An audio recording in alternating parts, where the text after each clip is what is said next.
Hello, friends, and welcome to Service of Change's Changecast, your podcast for change. I'm your host, Dennis Nappy II, with Service of Change, where small changes among the masses can have a massive impact around the world. Tonight, your legacy. What is it? What are you willing to leave behind once you are gone? And what have legacies of the past done to influence our current situation?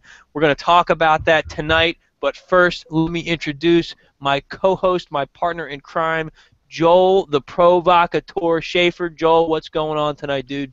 Hey, Dennis, and hello to everyone who's listening. I'm doing well. How are you? Not too bad. You know, I was a little tired, like we talked about before the show, but something about just hitting that go live button just kind of, I don't know, energizes me a little bit. Still kind of freestyling tonight. I don't have anything formally prepared, but I think we kind of do some good work when we're just flying by the seat of our pants that way.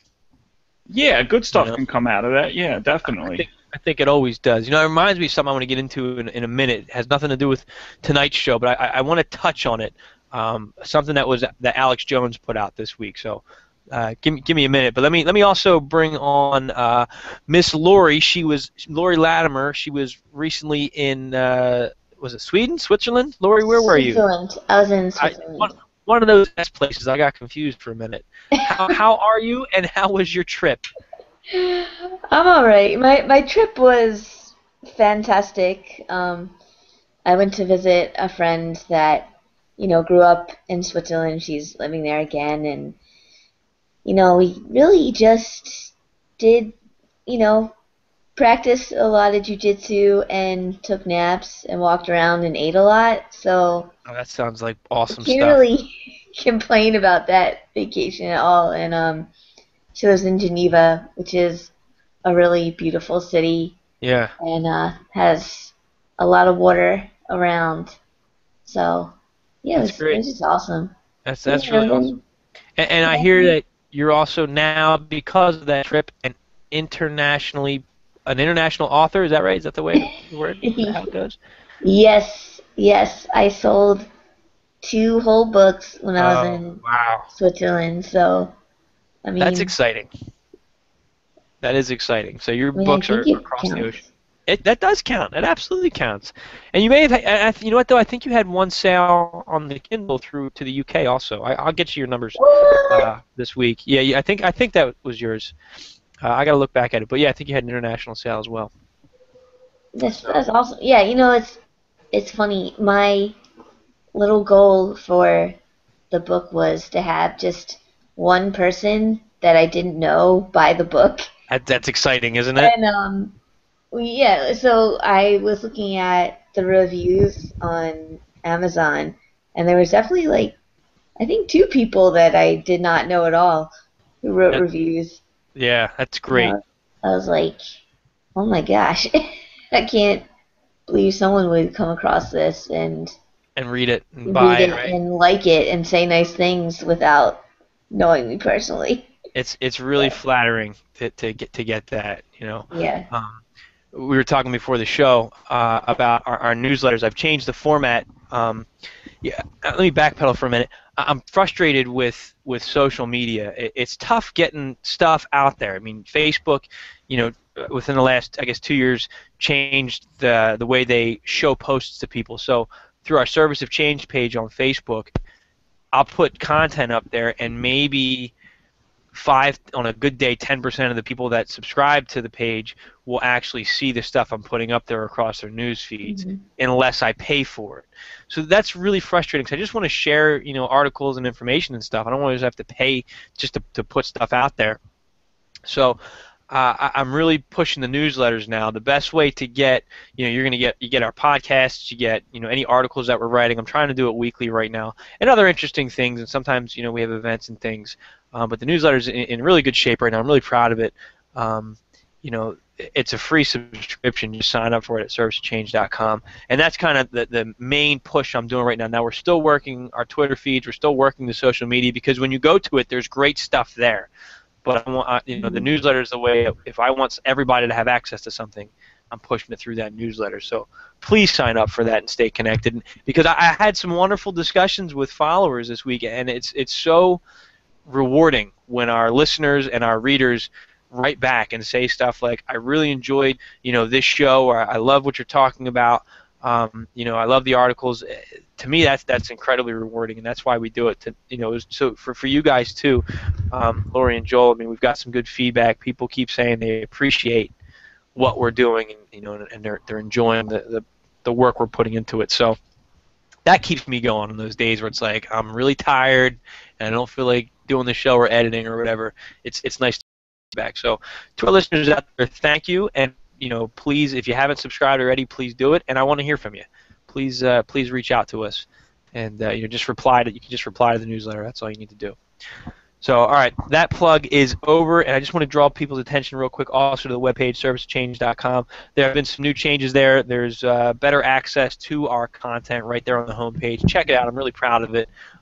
It's set up a lot, a better experience for the user. So that's all I'm going to say about that right now. So let's jump into our show. You ready, Joel? You ready to talk about legacy? I am. I think about legacy a lot now as a father, and what I want to leave behind for my son. And I can honestly say, because I've written the books that I've written, there's a sense of relief there for me, where if God forbid something happens to me, my kids are actually going to be able to pick up that book one day and go, wow, this is part of who my father was. That's a really neat feeling to have that. Definitely. So, what is it to you? I mean, what do you think about when you hear legacy? Or before we even jump into us, to our listeners out there, should this even matter? Let me ask you that. Should this be something that's important to people? Do you think? Yeah, it's. I mean, I know I've spent a lot of my life simply just trying to survive, just trying to keep demons at bay, trying to keep food on the table. And only recently have I been. I mean, I've always been interested in like the past, but at the same time, like I wasn't necessarily able to really sit down and think about the future and like what it means to what does it mean to live this life other than just mere survival? Like, why? What's the point? Like. Yeah. I know I've talked to my mother about this many times, and she said that there's this thing about Irish culture and her culture that we have this relationship with the past. There is a long line of Irish poets and writers who, what she said, it's evidenced in these people, and so, I mean, there's something in my DNA and in her DNA too with our memories, and even to the point where I used to think that trauma caused me and her to kind of like we'll like do things that aren't necessarily good for us, where we like think like our trauma from the past is brought into the present, and we like bring it there in a way that's unhealthy for us because we think maybe somebody's trying to hurt us the way someone hurt us in the past. Right. So I used to think that was caused by trauma, but as I've like talked to her more, and as I've thought about myself, it's almost like I think there might be something just in the way we're wired. We're wired to reflect. We're wired to keep like the stories of the past alive. I listened to I guess an interview with Michael Tessari, and I really enjoy his research. And he's Irish. He's from Ireland, and he suggested that within our DNA, there's a racial memory, and I've heard people talk about this before. That there's memories that are stored within our DNA that we just don't know how to access anymore. Yep. But he said that when people are born with specific phobias, like if people have a fear of water, he goes into ancient history talking about the Great Flood, the flood of Noah, the flood that hit the earth, and stuff. He said if somebody has a fear of water, that could be that DNA, remembering that. Be afraid of water because you watched, someone in your bloodline watched society die and disappear off the planet, and that resonates with me, and I think that's significant also, and that's why I think this show is important. So if you're listening right now and you're going, I don't know, excuse me, I don't know if this is a show that I really want to get into.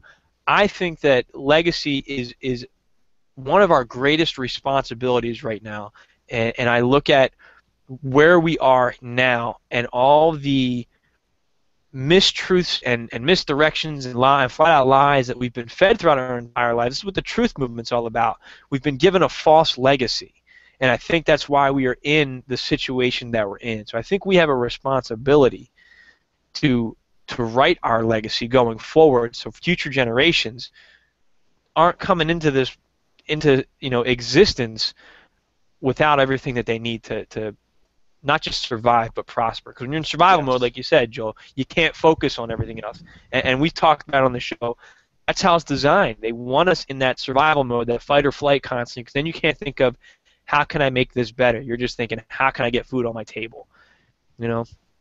Yeah, and how can you just avoid the threats, the negative threats? Right.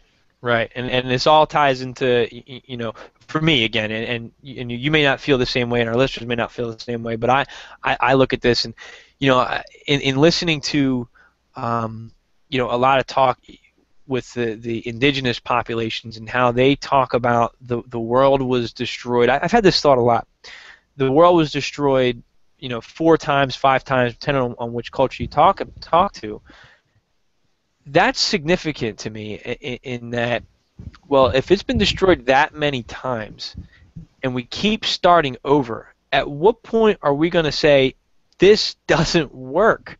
Are we repeating ourselves? Do we go back to savagery? Do we go back to, that's what it looks like now. We're falling apart at the seams, and everybody's fighting everybody, and everybody's mad at one another. At what point do we learn from our past and say, here's how we can coexist and here's how we can move forward? That's what I think is important. Yeah, and I totally agree. There is a danger, at least for me. Like, I don't want to be grandiose and think that I'm gonna leave this heroic imprint on the future of mankind. But at the same time, enough people saying the same things, we do make connections with each other, and we do leave a mark. We do affect each other, and we do. I was talking about my mother, but I can also talk about my father, and very incredibly intrigued by my father's his lineage and where he came from, and I did research, and there was good privately built family trees that I was able to trace all the way back to the beginning of this country. And there was one ancestor who fought at Valley Forge, and most of them were they were pioneers who went to Ohio in the early 1800s, and they started American civilization there. Before that it was simply the Indians, and my father had a real radical break in the 70s from that tradition, and he went to the other extreme, and there was a lot of value in the things that he embraced, but he couldn't. I look at him and I look at the things he taught me about being kind to people and being understanding to people, being charitable and being open-minded and being just a helper and a steward of he's always worked with children, always been wonderful with animals. Now he has a job where he works in a group home with people that have adults who have developmental disabilities and I'm looking at where did that come from? How was that nurtured? And so I'm really curious about these ideas about morals and ethics. What kind of values? We were talking about that. You asked me what was wrong when I came in the hat. I came to and got on before the show. You asked me what was wrong, and something had happened, and you were and we both agreed that not everybody has the same values. Right. So how do we pass them on, I guess, would be the next question. And, and as a parent, I think about that every day, because then you realize you could tell your kids till you're blue in the face, don't do X, Y, Z, but the second they see you doing it, that's what they're going to follow. Absolutely. They're not going to just listen. And my kids call me on that all the time, and they're only 1 and 2.5, and I'm always thinking about that. My kids are becoming me, and I've thought about it since before they were born of how do I want to raise my kids? What do I want to impress upon them that's important? But it's a lot harder than just telling them, here's what's important. You got to really live by it. And that's, what I think I want to encourage to everybody out there. You need to ask yourself, what do I want to leave behind? And you need to ask yourself that now, today. Because when you start asking yourself, how do you want to be remembered, you're really telling yourself, how do you want to live your life right now? And if you're not, if you are living your life as that guy that's working in a cubicle and miserable and hates your job, and you get hit by a car tomorrow, that's your legacy. That's what's going to be left behind. And everybody has the potential to influence someone, somewhere, somehow, or to at least just feel good about the mark you made on this earth. Take advantage of this time that you have and do something that you're going to be proud of.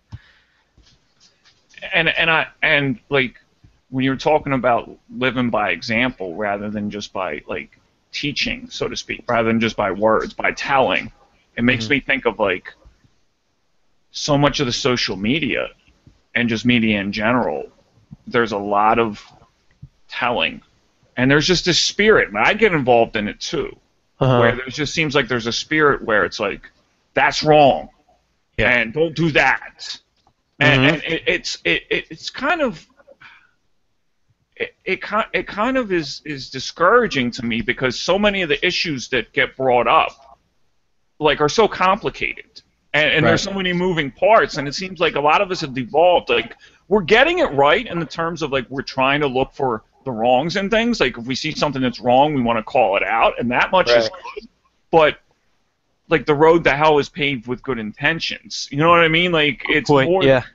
And the spirit sometimes is so full of condemnation, and it's so full of, like, it can be full of self-righteousness. And I know I'm guilty of that, too, where it's like, well, I must know better. I'm able to point the finger, and it's like, but at the same time, like, we do have to have conversations. So it's like, what legacy are we leaving behind in terms of how we teach each other to confront problems in our own lives and problems in the lives of around us, people around us, and problems in the world. Like, we do need thinking, we do need like book smarts, but we also need experience, and I think that's what you're pointing to.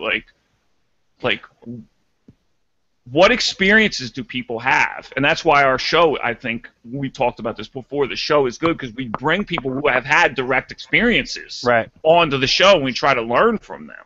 And that's what I had to learn when I was writing my first book, that I had to really focus on the difference between showing and telling. Like when my rough draft, I would write out, he was a jerk, he was an asshole. Excuse my language. And when I went back and edited it, instead of saying he was a jerk, I described, he talked to people very condescendingly. He walked around as if he was, the best person, whatever. I would show people how he was a jerk, and I led the reader to draw their own conclusion, which was basically he was a jerk. And I think that's what we need to start doing now, especially in the social media, and it's tough to do. And there's so many times I want to, like you said, you get that attitude, like, I'm right, listen to me, and almost putting people down because your way, is the right way. I can't tell you how many times I jump in on something and, start writing out this response, and I just erase it because I realize in order for me to really get into this, I'm going to have to type on my phone, like, a 2-page response, and I just don't have time to do that right now. Instead of just saying, "Hey, X, Y, Z," because you can't. You got to back it up. So I choose to just remain silent a lot of the times and not engage in some of the Facebook drama. But it's tough. That's like the speed, and everything's like faster, and we want information quickly, and we want it in these like digestible packets. Right. We want it like to be able to read 40 characters or less. This is what's going on. Right. But you're right.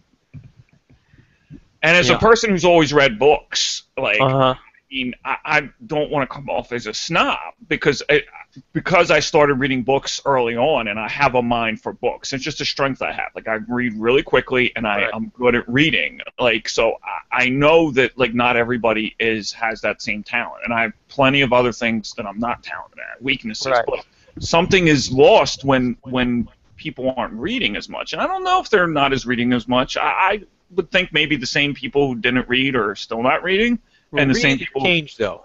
It's definitely changed. I mean, Okay. reading levels are down in schools generally anyway because the education system sucks right now. Right. I'm saying that as a teacher. But on top of that, social media has changed the way people read. When I was doing some research as I was setting up my blog, I read a couple articles that talked about how to structure your blog, and basically they said, keep it 3 to 5 sentences and then do a paragraph break and have multiple headings broken up by multiple pictures because otherwise the user gets bored. They don't want to look at a whole page of text. It's not a book when you're on social media and you're reading these articles. Even the articles we put on Surface of Change, it's great content, but if you'll look, I have them broken down in paragraphs because I've clicked on articles where it's like, oh, I want to read that. And I start scrolling through it and there's no breaks in it, there's no headings, there's no pictures, and I see it's like, 10 screens long. I get bored. I don't have the endurance to do it. Now, if I'm sitting there reading a book, I can do it, But when it's just that quick click-through stuff, I don't think people have the patience for it anymore. We've been conditioned for that real quick, give me the quick 1-2 punch, and then move on from it. And that's frustrating. It's very frustrating. Well, in terms of a legacy, then I guess that's like what I do want to leave behind, or what I want to preserve, is that dedication to searching. And that's what brought you and I together. Like, there's no doubt about it. We both, like, we knew a mutual friend, but, like, what sparked, like, the collaboration was the fact that we both recognized that tendency to want to keep asking questions. Like, never stop searching and inquiring. But some of the things that we've talked about, like, through our shows, through our body of work, like, point to that this attention span issue. It's multifaceted. It has many factors that are leading to it. It's what we eat. It's the way we eat. It's how we work. Yes. It's all these different conditions that are causing. They're making changes. These factors are causing changes in our chemistry. Yes. Yeah. Yes. Real changes. And there's some of these things that actually affect the DNA of people. So our brain chemistry is changing. I was just talking to you before the show, going, dude, I've got real bad brain fog this week, where it's affecting my memory, and I have a thyroid condition, and I am trying desperately to find ways to take all natural supplements and survive off the pill, and I will figure this out. I know there's stuff out there, but that's a little side note. But when I don't take my medication it takes about a week, I not only am I exhausted, I can't think. I can't think clearly. Like simple things like I do a lot of work on a computer, and it's, okay, how do I open my email? And then I open the email and I say, why is my email open? And things that would take me 5 minutes, I'm spending a half an hour doing. So our chemistry does change, and some people attribute this to the diet that we have right now. And again, we're getting sidetracked here. We're talking about legacy, but this stuff is all very important because it affects our ability to leave that legacy behind. Exactly. It's multifaceted, and everything's connected. Everything we talked about on this show, every guest we've had, every event, it's all connected, and that's why we go with the small changes. Start small. Start in one area, because to tackle the whole thing at once, it's impossible. You're not going to be able to do it all at once. You're not going to understand it all at once. I don't even understand it. I don't even understand a small percentage of it. There's so much out there. Right. But I'm chipping away little by little, trying to do the best that I possibly can. To leave, and it's about leaving that legacy. And I'm drawn a lot to the documentaries and the research into ancient cultures, and and I touched on this in the beginning of the show, and I have such a deepened sadness, when I think about these cultures that didn't survive. What happened to them? Why are they gone? And looking at the work of Michael Cremo with the Forbidden Archaeology work that he's done, he's found civilizations that blow the official story out of the water, predating back, I'm not even going to get into how, thousands and thousands and thousands and thousands of years, if not more, than what is being told, that advanced civilizations existed. And when I think about that, there's nothing left of them, or what's been left of them is gone or hidden or destroyed. That makes me very sad, and it makes me think, well, if the world is really going down the tubes, and there are people that think that, and I'm not a doomsdayer, but if something terrible was to happen right now, and let's say I survived it, what do I have inside me that's going to say, hey, this civilization is good, this civilization is where my race, my being, is worth saving, is worth remembering. That resonates with me. Mm-hmm. I think about that a lot. Beyond just passing on to my kids, like, what can I contribute to a future generation that might find a piece of my life somewhere? I mean, what if I'm that random guy who my body gets preserved and I'm, you know what I mean, and they're able to do some research and discover stuff about, I don't know, or my home, this could be an archaeological dig site one day. That stuff goes through my head, man. What am I leaving behind, and is that going to be beneficial to people in the future? And I did like a little video log about this, about like it was all triggered by people stepping on the American flag. And I like talked about both the people that are like, oh my God, you can never criticize America, right. Like how that there's that's kind of an extreme position, yeah. But also the position, I looked at more what was the mindset of people. It's not the act so much, but I understand if somebody's offended by it. Right. But it's not the act so much, but what is the thinking behind? Where's the anger coming from? Is somebody stepping on the flag? So right. I went through some of the the sins of America, and I think America, we are, for better or worse, we represent the best and the worst of this current. If there have been, and there obviously have been, but if there have been many, as Cremo says. This current incarnation of civilization, going back, because going back to what we know of recorded history, you can see threads that go all the way back to Sumer and right. Babylon and the Egyptians. Like, the things they did weren't totally forgotten. They affected the cultures and societies and civilizations that followed them. Right. So it's like, it is a line. You can draw a line, and we're either the end or we're the best of the best and the worst of the worst in America. Yes. Like, everything good and everything bad is here, and there is such good. There is good about the values, the Western values. I mean, we have been really good at like making things and creating things that have like preserved life, that have extended life, that have increased quality of life just in the material way. But there are institutions and ideas and philosophies about how to live with people who aren't like you. And right. Pluralism, it's called. And if there's something I want to leave behind, is I want to defend that legacy. And this is very strange for me because I come from a family, and I come from more of a position where we were critical because we saw the bad things that happened. Which is easier to focus on sometimes. It is, but there's something like about like, and this is, I think this drives at the heart of so much of the current events that are going on. Like, how are we not doing well at like living with people who live differently than us? Like, we right. live at 300 million people, and we all like come from different places, and it's new. Like, it's only 300 years old, and we've gone through like the Industrial Revolution, and then the information age, and like all these massive changes, populations going way up, wars, right, depressions, everything, cultural revolutions, like in gender roles and in acceptance of homosexuality. Like, we've gone through all this, and we're trying to like figure it all out as it happens.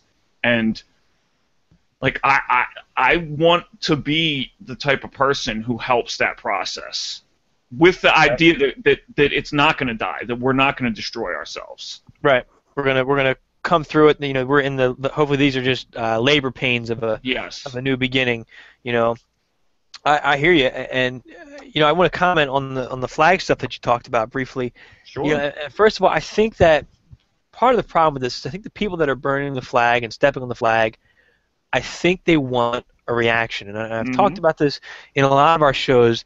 Is that people are upset, and when you're upset, you need that emotional outburst, and that's why I understand why people who are mad at the police want to go fight the cops because Yeah. it's an immediate payoff emotionally. It gets it out. It makes you feel better. But that in the end, the consequences aren't really. It's not really what you're looking for. What comes as a result of that, you get that immediate. Oh, I feel better because I got this out. But the end result is not the end goal. And I think the same thing. I think some of these people are just dumb kids who don't know any better at this point, and it's just a popular thing to do because the world's screwed up. I need somebody to blame. It's an emotional outcry right now. But at the same time, the people who really get upset over this, who have a right to be upset because that flag means something to them, but they're just giving these people burning it what they want. And I look at it like this as a veteran. I remember when I deployed, before I deployed, I said, it should be a crime to burn the American flag. How dare you? I serve my country and I'm willing to die for this flag. And I thought about it and I thought, but how awesome is that we live in a country that gives you the freedom to say, I hate this country and I'm going to burn the flag of this country. That's an awesome, awesome freedom that so many people don't have. Exactly. So I made a choice at that point that, well, I'm willing to die to fight for that right, for somebody else to disrespect me and to burn my flag. I'm not saying I agree with it. I don't like when people burn the flag, but I respect their right to do it. And as long as they're not, I guess, threatening me or being unsafe around me, whatever, then go ahead. Do what you want. That's your freedom of expression. And as Americans, you can't sit there and say, I want to be free and I stand up for the Constitution, but burn my flag, you got to get out of this country. Yeah, I think it's hypocritical right there. And I'm not saying I support their drive behind it. I want to be very clear because I know there's some haters out there, but I support people's right to freely express themselves as long as they're not doing harm to somebody else. Well, that's pluralism. But something Right. you said about when people want to get this emotional payoff. Once again, this connects back to to all our shows and the things that you like to talk about, which why do our circumstances, by our surroundings, our conditions, lead us to want to search for these quick fixes? And the legacy that you're going to leave me with, how you've impacted me. You're not the only one, but like the thing that you've impressed upon me is this idea that when not thinking short term, we're already thinking long term with this show because it's about legacy, but the legacy of teaching people to plan, to strategize, to be tactical, to think about the whole picture and the whole person. That's something that I think is of tremendous value, and I think that's something I would argue is worth trying to get out there in the world and put down, to record and put out there in the cyberspace and to put in books that you and I and Louie are going to write. This idea of stop thinking of just the moment, but at the same time have compassion because, like I started off the whole show with, I know what it's like to just be a survivor and to have to try to survive your emotions. I know what that's like, so I get it. I'm compassionate to people that they're in pain and they're just reacting. Right. And that's so many people are there, and I've been there too, where it's like, look, I can't think about all that other heavy stuff because right now I just need to worry about X, Y, Z. Yes. And what I am saying is that, to those people out there that are in there going, yo, I can't even think about 10 minutes from now. I just got to get through these next couple moments. Get through those moments, Yes. and it will get better. Don't give up. There are other people out there who are going through what you're going through. There are other people out there who understand and who can help you. I know in the moment it feels like, doom and gloom. But once you get yourself grounded, we all need to start thinking about, if society as a whole would start thinking about the future, we wouldn't be burning oil. We wouldn't be tearing up forests like this. They wouldn't be they wouldn't be doing all this fracking, and all these other things that are just terrible for the environment.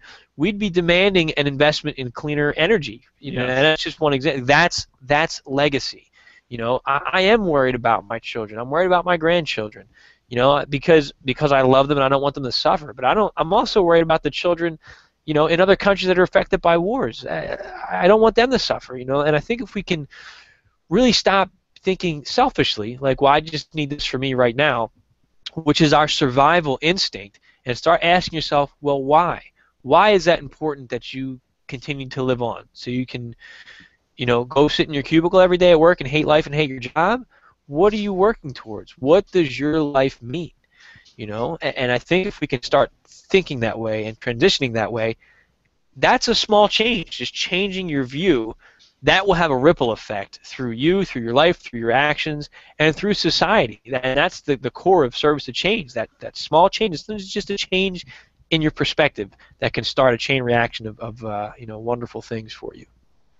And when you were talking about when people are struggling that there's help available, I just think from what I know of history, and I know that it's not like a simple picture, but when we look at like past societies, how brutal they were, and they may have been compassionate within their own little groups, and they may have been compassionate in their own little families, but there was also a lot of brutality because things were different. Like, there was different set of circumstances, so you had different like power relationships. And usually they were, not always, but usually they were male-based societies, so that lent to like males being dominant and women being subordinated often. And there was much, like, violence was much more accepted within groups. But like the violence we accepted and permitted with people that weren't like us, other societies. Like, I know there were some very peaceful, like primitive cultures, but most of the cultures, even the primitive ones, and especially and particularly the more advanced ones, the ones that got more resources, the lack of compassion is so striking if you look back. And we've come so far in that department. So we have people that mean well. They mean so well, and they're all over the place, but they're overwhelmed. Yes. And often, and this is what happens to so many well-meaning people, and this is the legacy I'm trying to leave behind, is to trying to get my hands around what happens when we talk about reality, when we talk about like what is good and what is not good. And there's a lot of philosophers who have tried to tackle it, and it gets difficult to talk about, but it's important. So what happens when you see something is wrong? You want to find somebody who's doing the wrong. Yeah, you want somebody to blame. You want the emotional targeting to blame that person. But you also sometimes you need to know who's doing it because they're a culprit. Like, you need justice. And it's not so much just justice in terms of like knowing that they got their penalty, which is important on its own, but sometimes you just need them, whoever they are, to stop doing what they were doing, so don't do it again. Right. But at the same time, when we're dealing with like complicated problems, that is so dangerous. And I was talking to people on Facebook today, and it's just like I was running up against a wall. You got to be careful about when you condemn groups, even groups that are guilty. When you start going, they're the problem, even the rich. Right. And this is so strange for me to talk about because I grew up like the wealthy and the rich and the elites, and even in the truth movement, you get a lot of this elites and they and the Illuminati and the 1%ers and but even them.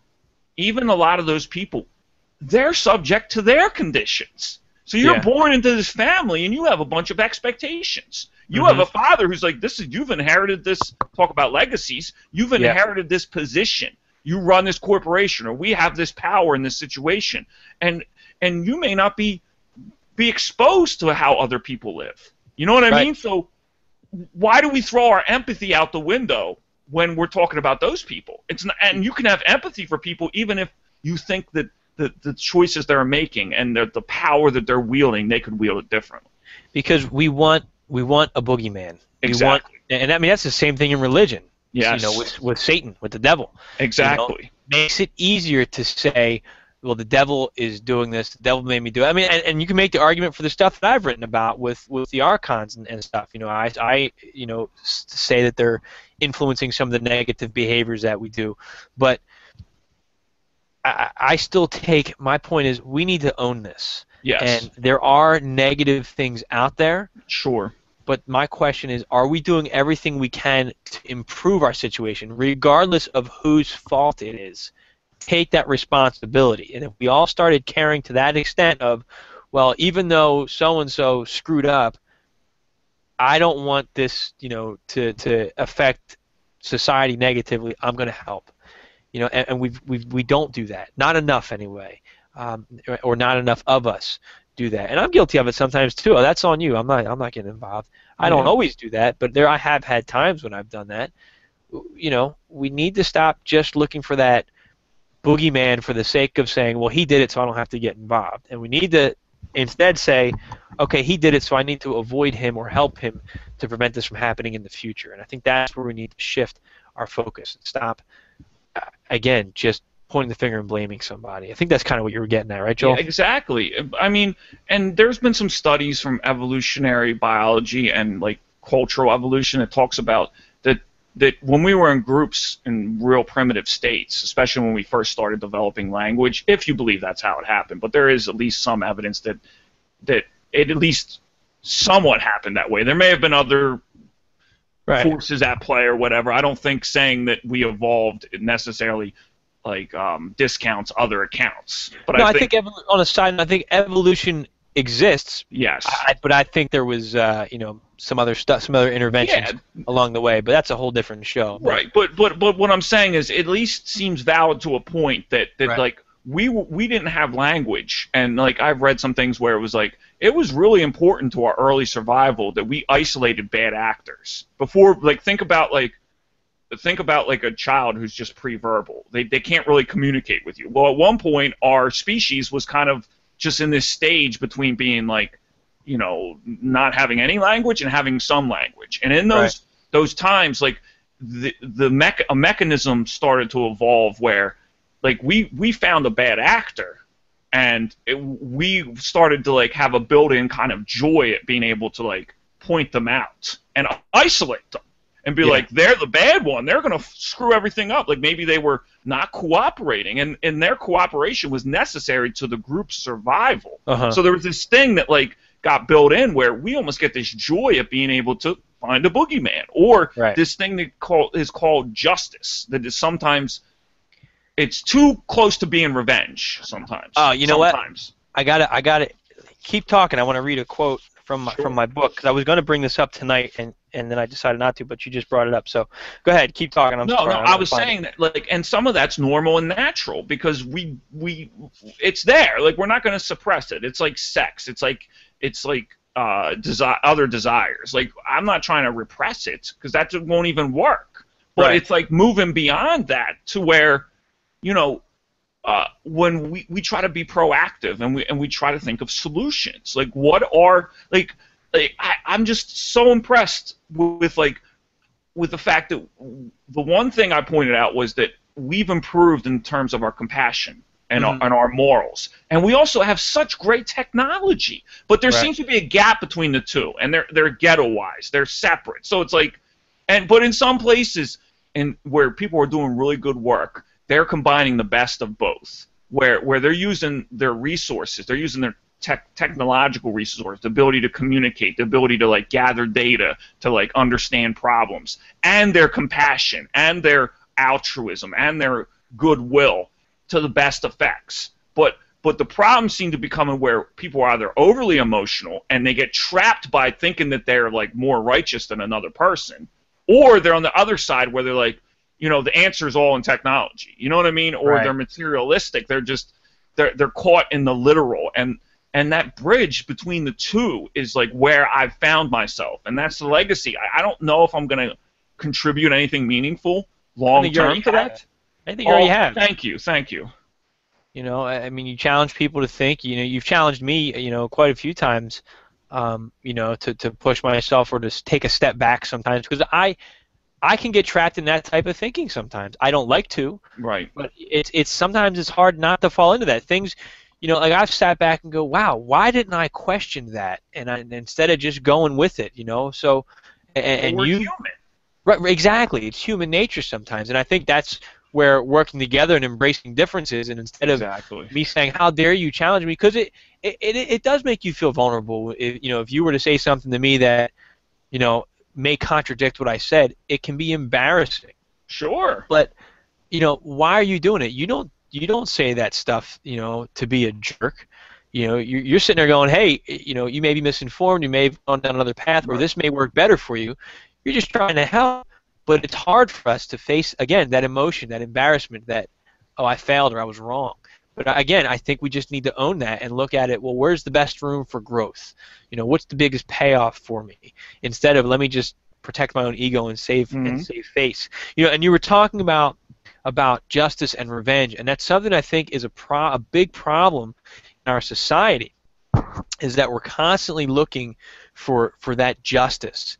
But I don't think people really understand what justice is anymore. Like you said, it has been confused with revenge. And in my book Service, I wrote this, and I thought this was going to be a controversial thing to write when I put it in there, and I almost took it out, but I'm glad I kept it in there. And I said, justice is the illusion of revenge.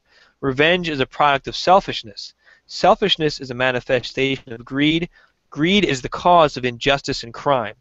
Injustice equals justice. Justice is not just. Just kind of my logic going through that, and I think we've lost our understanding of justice. Justice by somebody committing a crime and me putting them in jail. I don't think that's justice. I can't sit there and say justice has been served, because what balance has been restored at that point? Right. If I kill somebody and you put me in jail for life, or even if you kill me, I don't think that's balance. Somebody's been removed from somebody's life, a provider, whatever. Justice would be more, somehow contributing to that family. Now, they may not want to see your face ever again, but somehow contributing or picking up the slack, or as that murderer, doing something to honor or replace that person. Right. Make amends to society at large. Yes, but just having somebody sit in a cell, that's revenge. Yes. And I think we need to be clear about that, because the prison system is so corrupt right now. And to my friends in law enforcement, I encourage you to look into this, to look into that legacy that you're helping to create in the prison system right now. Look at what just happened in Maryland, where they denied a $10 million grant to education and approved a $30 million grant to build juvenile prisons. I mean, it's broken, and we're not promoting justice. You're not restoring balance to your communities. That's why things are so out of balance right now, because your justice is not just. And I'm always nervous to say that publicly, because I know it can be off-putting and hard for people to swallow. I don't mean it as an insult. We need to take that honest reflection at what can we be doing better, and what can we own and say, all right, I messed this up, or I was misinformed, and let's move forward from it. I'm going on and on, Joel, but I feel very strongly about it. No, and I'll connect it back to that evolutionary tendency, because you talked about greed and selfishness. There's a payoff to revenge. Our dopamine dumps into our system. Yes. Reward systems are engaged, and we were designed, or the design emerged because there was value to that. Organisms that had that payoff tended to do things that benefited their little clan. But we've moved beyond that. We don't. Sometimes we do. I'm not saying throw it all out, because when from being a soldier, although you haven't been in combat, but I'm sure you're familiar with the concept that just as a cop, dude. Yeah, if that shit. That stuff. I'm sorry. I'm getting. I start cursing when I get passionate. Yeah, so do I. That stuff will be the bond that helps a little unit survive. Sometimes you're I want to get those guys because they hurt my brother, and that'll help you function. And that's an addiction. It's like a drug. It's a high. That action, it really is. And I'm going to tie this back to my book, I Am Human, in talking about that payoff. How I said that these things that have influence over us, are craving that level of emotional output from us. So I think there's a mechanism in us that creates that. Robert Monroe in his book, he talked about just that. He said everything was designed to put out this type of energy, called it loosh. And he said that that fight or flight mechanism is what creates that that loose. It's that I need to protect myself. I need to protect the life of my loved ones. So and also the feeling of loneliness if you've lost them. That they're all producers of this stuff. So when you make that connection, you look at, well, why are we prone to this? Well, one, I think we were designed or tweaked to be to be driven to that state. And number two, I mean, it's just so prevalent today. And I ask myself why, and maybe it has nothing to do with that, but that still doesn't change the fact that we can be doing a lot better than we are, because we have a lot more control over our own actions than we realize. Yeah, and like I think it's both. I think that there are certain contexts when like these mechanisms, like once again back to the survivor mentality, like when we have to survive, so we need that stuff. But like what's so interesting to me about some of the religious traditions, and obviously they've been lost or they've been corrupted, right. But like both Buddha and Jesus were like they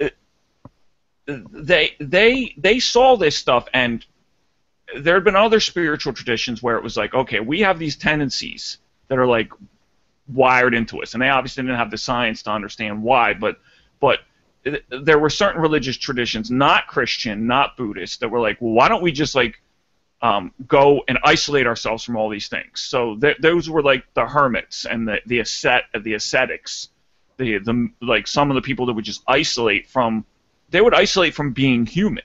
In other words, they would just like deny themselves the flesh. They would deny themselves like the sensory world, because they saw a lot of times they were like, well, if I live in this world, I'm going to become vengeful, because it's just going to be a product of having to live with other people. But both Jesus like less directly, but Buddha very directly, he talked about the middle path. So we're not going to just be able to like turn this stuff off. That's not the answer. Like, we're not going to become perfect. And a lot of people have tried to be perfect by just I'm just going to be perfect. Like, I'm just going to be like this noble spirit, and it doesn't work that way. Right, because you're right. We're not perfect. So what they talked about was trying to live in this world where you keep a distance, at least a healthy distance, for some of these impulses, where you're skeptical of them. And that's what me and you, I think, outpraise us both.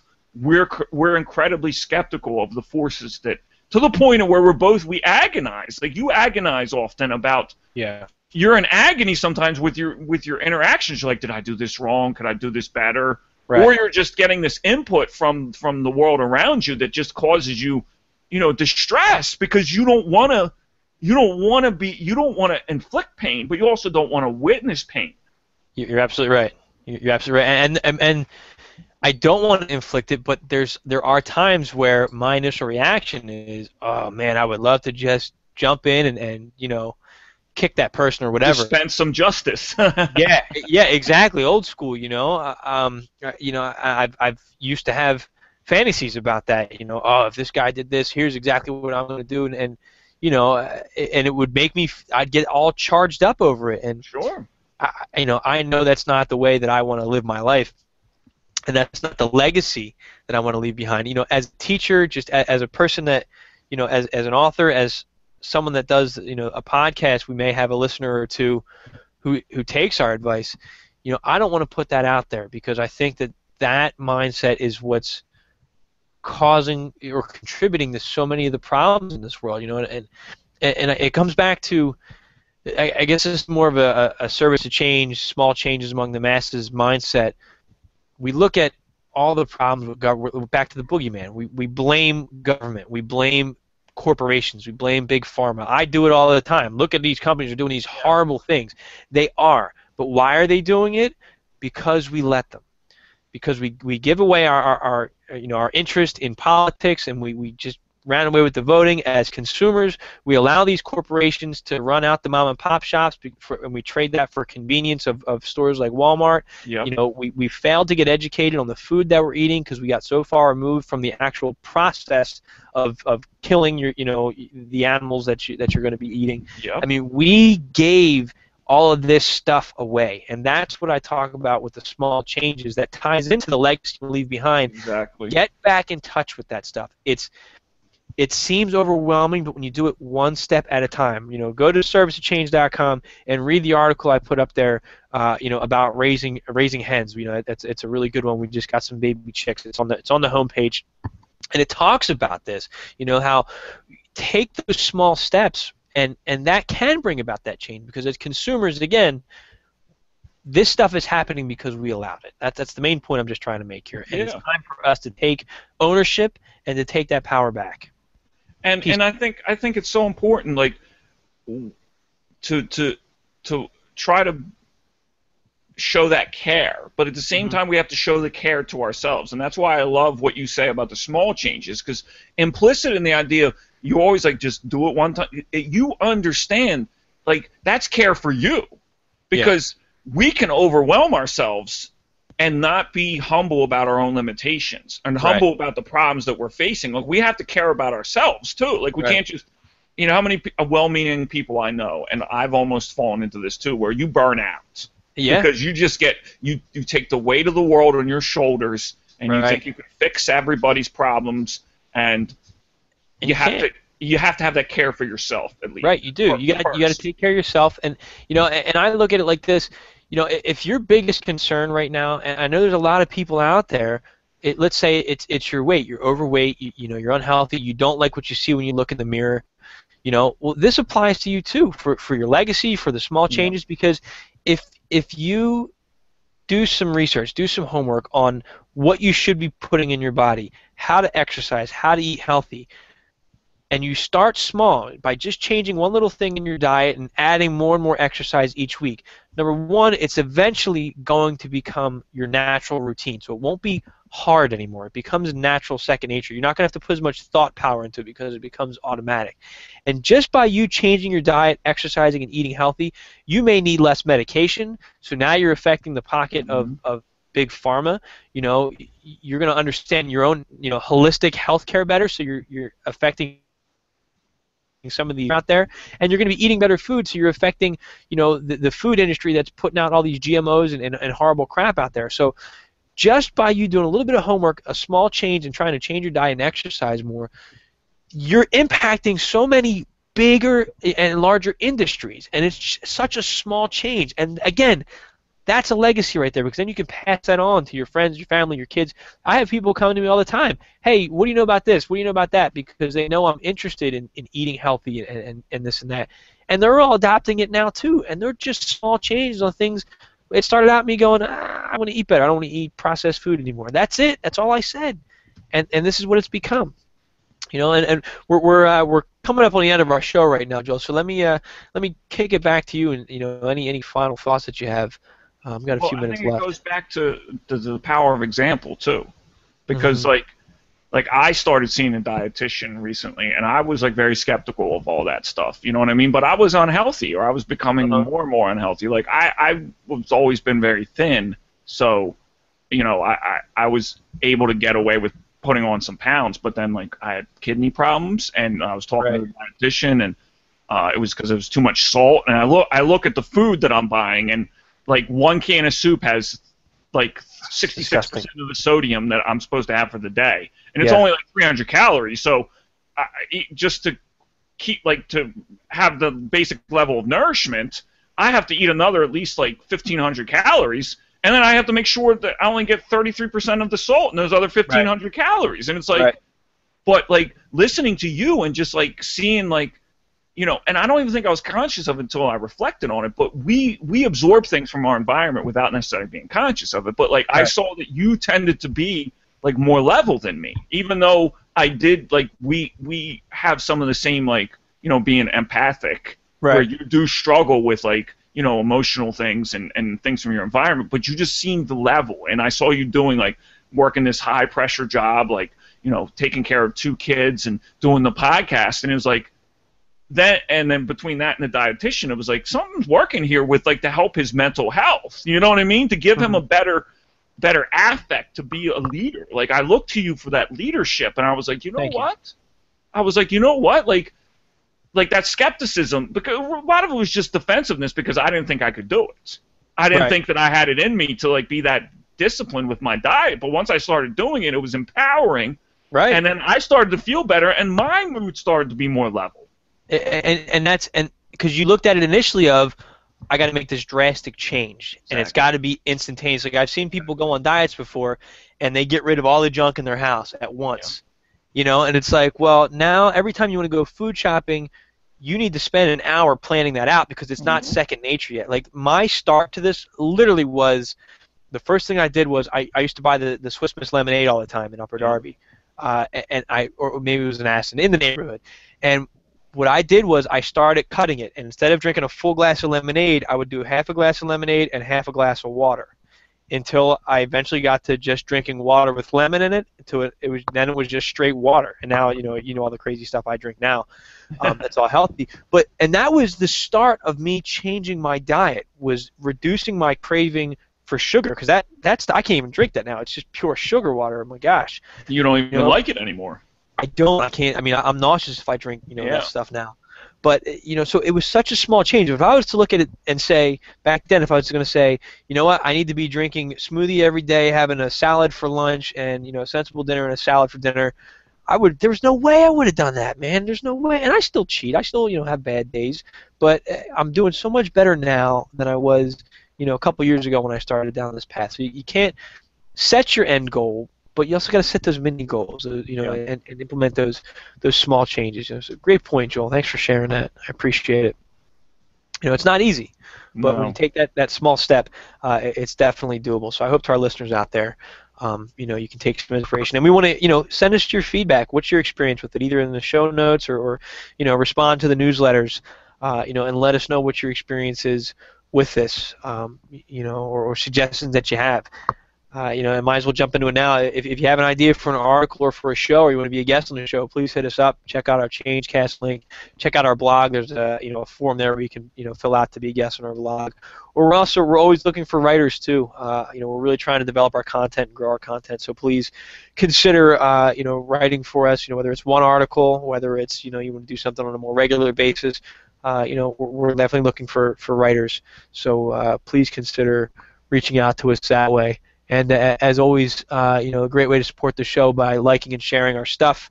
And if you're interested in the books, I have my memoir about military intelligence, police work, and urban education. And I have 2 education books that are out there.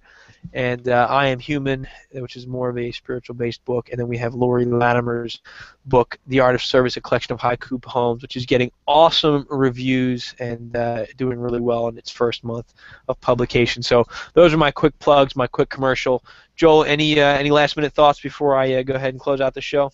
I don't know if you have time to get into it. Maybe we can do a little foreshadowing or a cliffhanger for the next show. But you had mentioned something, an Alex Jones article that you never, or content from Alex Jones that you forgot to. All right, let's do this. Alex Jones put out there talking about a lot of these people who are empaths and people who feel things, and he talked about how he's been getting a lot of reports. I mean, he has a wide reach, and I was pleased that he did this. He said he's been feeling a higher sense of anxiety and stress, and as if there's something coming, like a pending doom or whatever, and it wasn't in his normal, what I consider sometimes fear-mongering type of way, getting people all ramped up and upset, because what he described and the timeline he described, he said it's been the past 3 or 4 weeks that something has felt bad, and I have to say that I've felt very strongly exactly what he described. He was describing what I've been feeling, like, oh my gosh, something out there is brewing.